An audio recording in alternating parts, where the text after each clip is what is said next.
ಮಕ್ಕಳೇ, ಇವತ್ತು ನಾವು ವಿಮಾನದ ಇತಿಹಾಸ ಹಾಗೂ ವಿಮಾನದ ಬಗ್ಗೆ ತಿಳಿಯೋಣ. ಸರ್, ವಿಮಾನ ಹೇಗೆ ಹಾರ್ತದೆ? ಪುರಾತನ ಹಿಂದೂ ಮಹಾಕಾವ್ಯವಾದ ರಾಮಾಯಣದಲ್ಲಿ ವಿಮಾನಯಾನದ ದಾಖಲೆ ಇದೆ. ರಾವಣನನ್ನು ಸೋಲಿಸಿ ಲಂಕೆಯಿಂದ ಮರಳಿ ಬರುವಾಗ ಶ್ರೀರಾಮಚಂದ್ರನು ಪುಷ್ಪಕ ವಿಮಾನದಲ್ಲಿ ಪ್ರಯಾಣ ಮಾಡಿದರು. ಗ್ರೀಕನ ಪ್ರಸಿದ್ಧ ದಂತಕತೆ ಹೇಳುವ ಪ್ರಕಾರ ಐಕಾರಸ ಎಂಬುವನು ತನ್ನ ಶರೀರಕ್ಕೆ ಮೇಣದಿಂದ ಮಾಡಿದ ರೆಕ್ಕೆಯನ್ನು ಕಟ್ಟಿಕೊಂಡು ಹಾರಿದನು. ಆದರೆ ಸೂರ್ಯನ ಶಾಖಕ್ಕೆ ಕರಗಿ ಕೆಳಗೆ ಬಿದ್ದು ಸತ್ತನುತ್ತನು.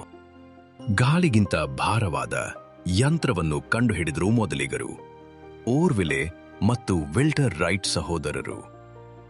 1903 ಡಿಸೆಂಬರ್ 3ರಂದು 30 ಮೀಟರ್ ಹಾರಾಟ ನಡೆಸಿದರು ಮತ್ತು 59 ಸೆಕೆಂಡ್ಗಳಲ್ಲಿ 260 ಮೀಟರಿನ ಎರಡನೆಯ ಹಾರಾಟ ನಡೆಸಿದರು.